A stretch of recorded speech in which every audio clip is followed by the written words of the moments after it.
Hey guys, I hope you're well. So in this video, I'm touching on the topic of bags and cases, and specifically the ones that I use personally.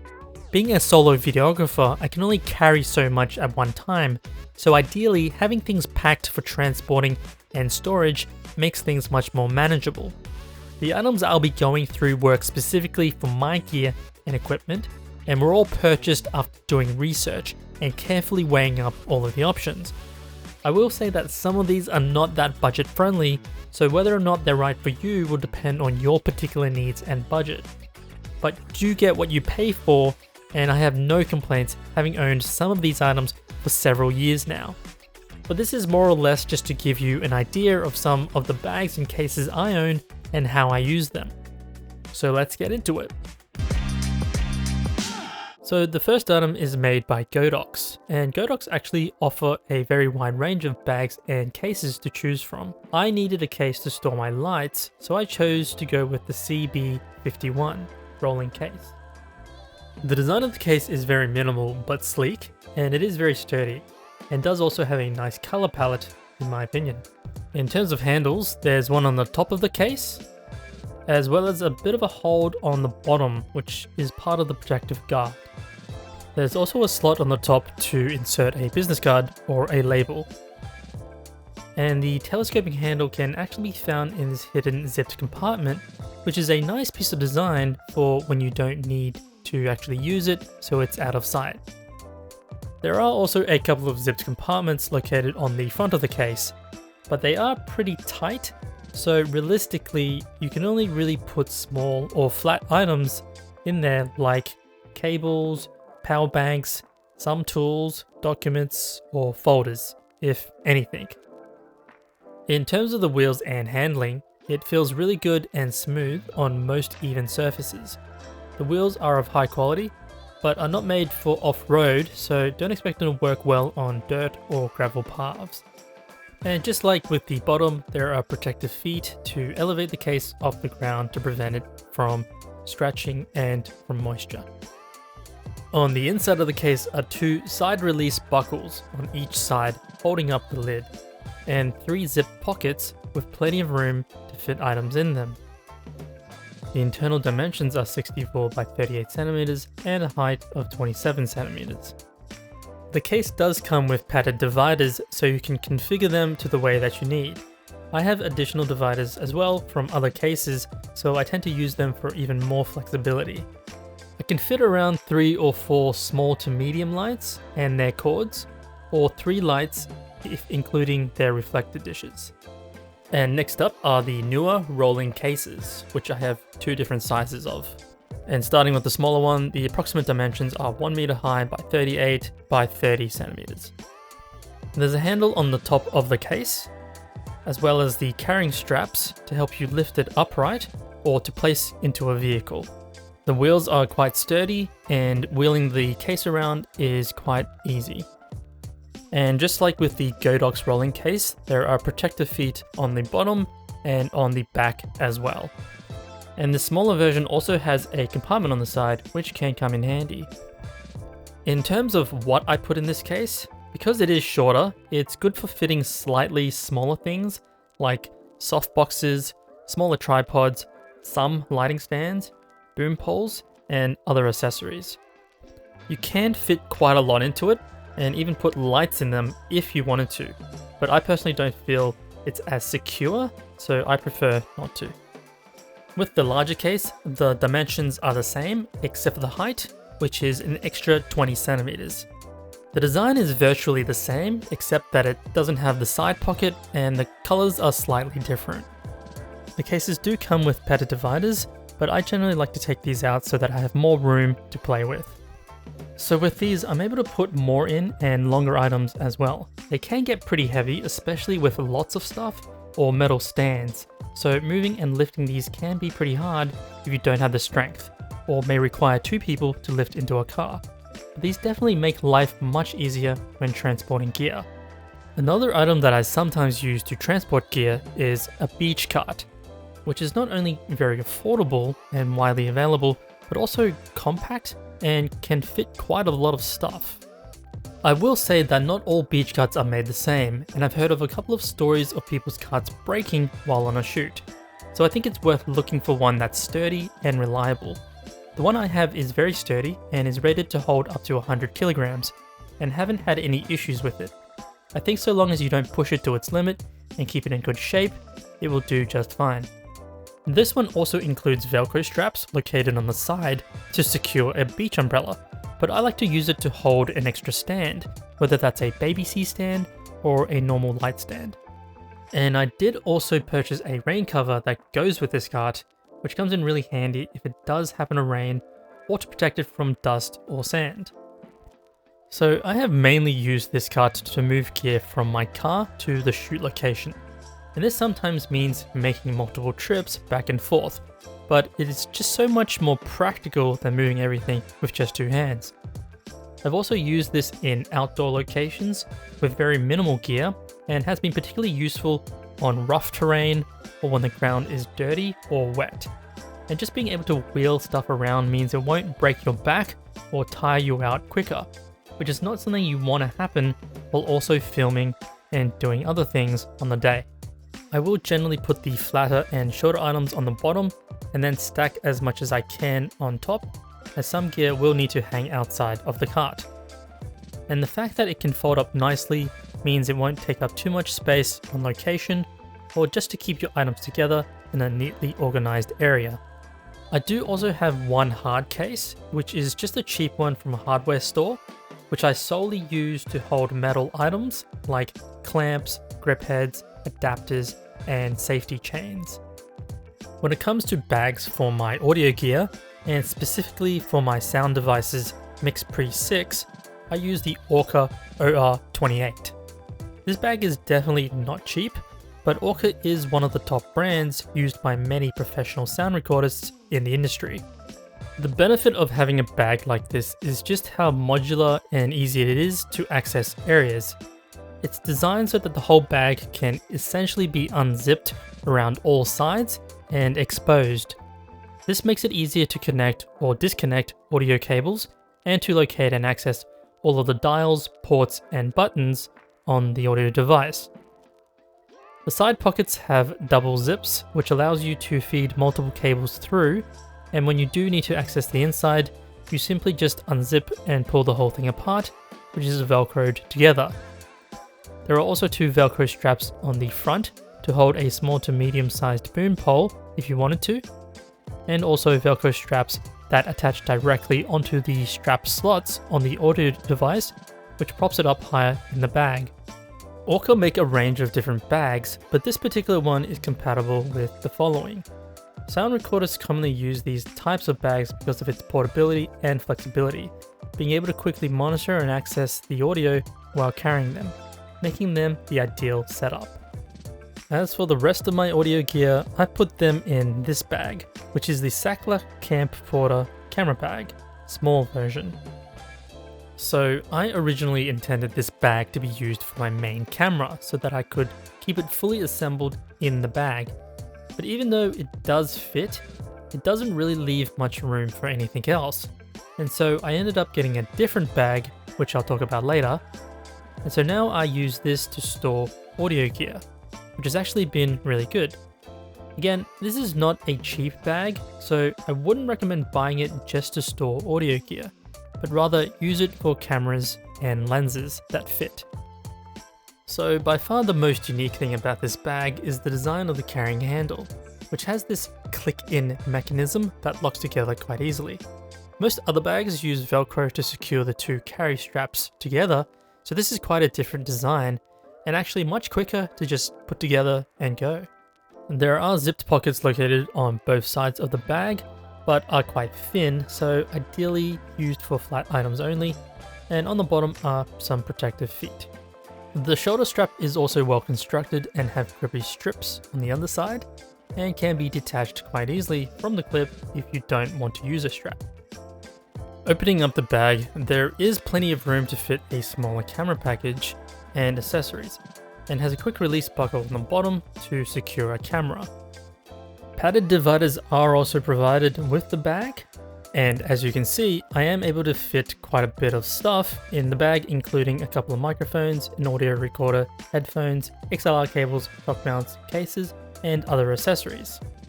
So as I mentioned earlier, I did want a bag that could fit a fully rigged up camera with enough room for other items as well. Tenba are a brand known for their high quality camera bags and cases, and specifically their Cinelux line of bags were what I was looking for. These bags come in a few different sizes and variations, including a backpack, roller case, and shoulder bag, and are currently on their second version. I have the first versions, but these are still really good bags. So the unique feature of all of these Cinelux bags is that they incorporate a doctor's bag opening type of design, meaning that you can very quickly and easily open and close the bags. The roller case versions have additional padded inserts for the bottom to ensure that it's flush with the shape and extrusion of the telescoping handle that's hidden underneath. And there's a few different things that are included with these bags, like padded dividers, a quick release buckle to secure your camera to with Velcro on the bottom, a protective pad for the lens to sit on, a protective wrap that you can place items in, and a zipper bag. In terms of fitting a rigged up camera like this one into the case, it is unfortunately too tall for it to fit. But different camera setups will vary in height, so it would just depend how yours is configured. But this isn't a problem, as I can just take the top handle and monitor off, and there's still plenty of room to fit a bunch of other things, which the Sachtler bag wasn't quite big enough for. On both sides of the case are zipped compartments, with this side having some additional sleeves, and on the other side it does not. The bottom includes protective feet, as you would expect with most of these cases, and the wheels are very sturdy and run really smoothly. The telescoping handle works really well and extends out to a pretty good height, and overall moves around very fluidly.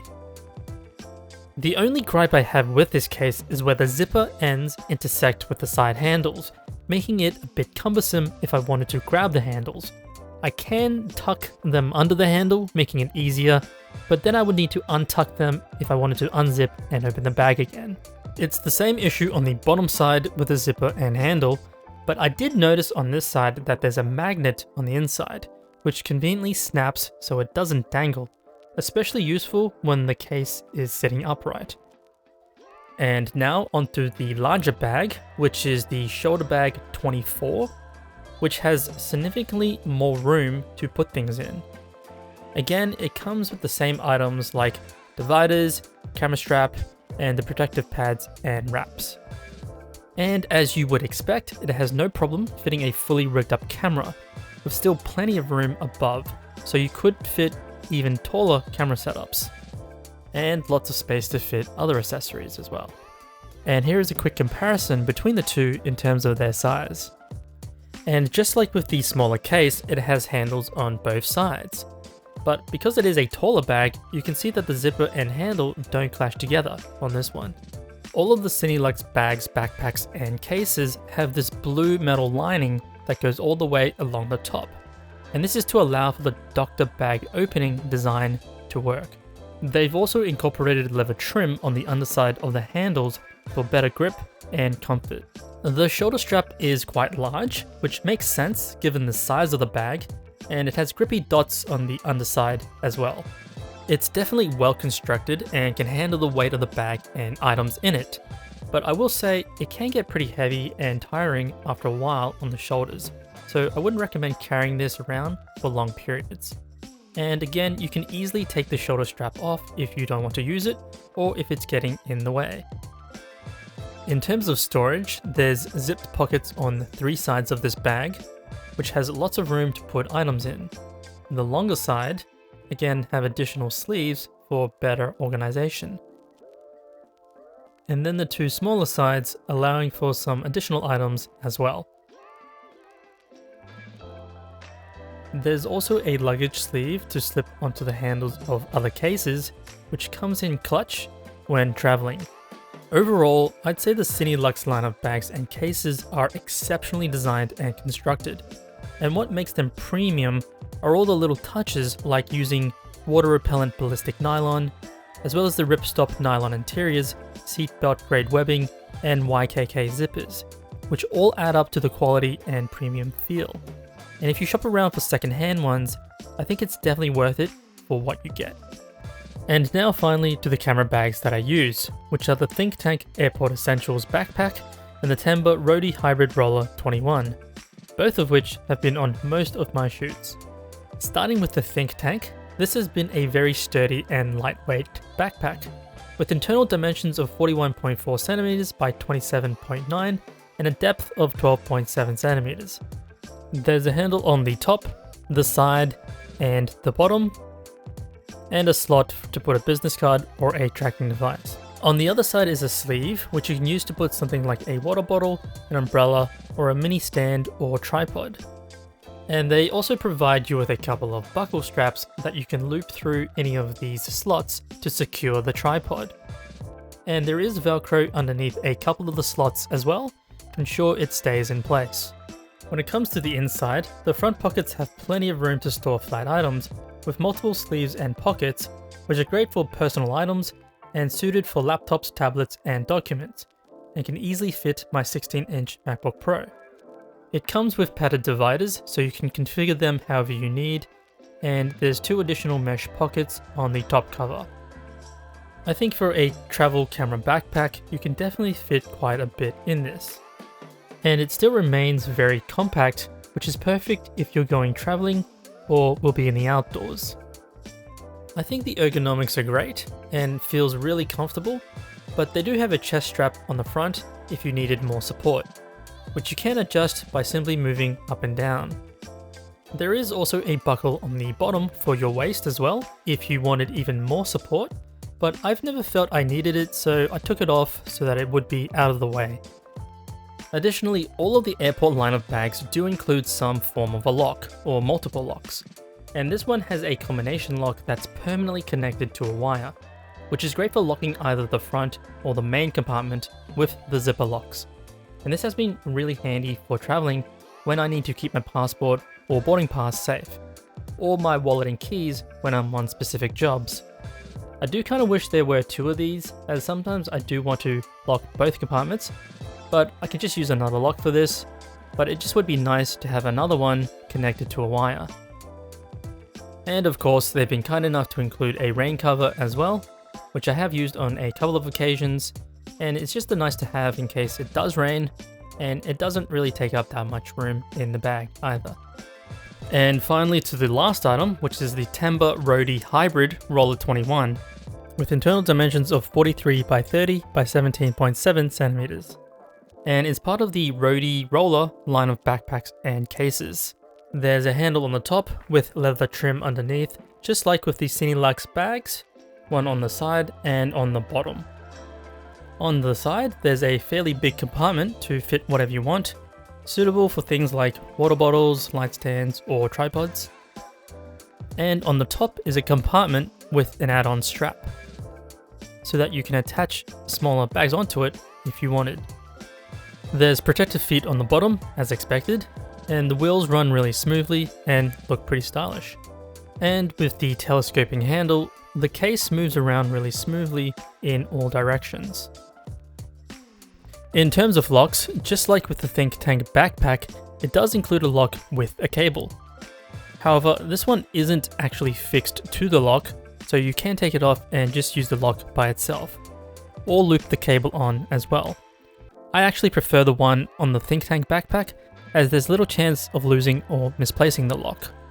The main compartment also includes a lock, which is a TSA approved combination zipper lock that you find on most suitcases, which I personally find to be even more convenient. So as this is the hybrid version, this means that it also has integrated backpack straps, which are neatly tucked away in this compartment on the back. And then to secure the flap so it's out of the way, there's a Velcro strap that loops through the bottom handle, making the whole transition from rolling case to backpack pretty seamless. I will say that because the straps are a little lower than where they normally start on most backpacks, wearing it feels a little bit off, as a lot of the weight has now transferred to my back, which is pulling me backwards, which isn't as comfortable. There is a chest strap which helps, but is still not the best in terms of ergonomics. One other minor issue I found was that with the straps tucked away, the back is not flat, so it does move around a bit, especially noticeable when the main compartment is open and you're grabbing gear.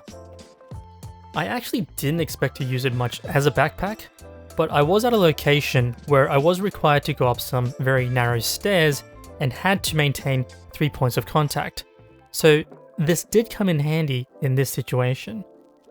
And as for the inside, just like with the Think Tank backpack, the front pockets have plenty of room to store things, mostly for documents, laptops and tablets, or personal items and accessories.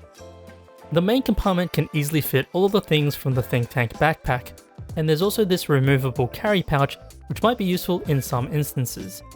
And after taking out all of the items, and the padded dividers and bottom inserts, it is actually large enough to fit the whole Think Tank backpack. And again, there are several zipped translucent pockets on the underside of the lid to store even more items. And it wouldn't be complete without having a rain cover as well, which has been designed to work perfectly with this case, allowing for things like the telescoping handle to be easily accessible, as well as the backpack straps so you can actually still wear it. So I hope you guys have found this video useful, and I'll catch you guys in the next one.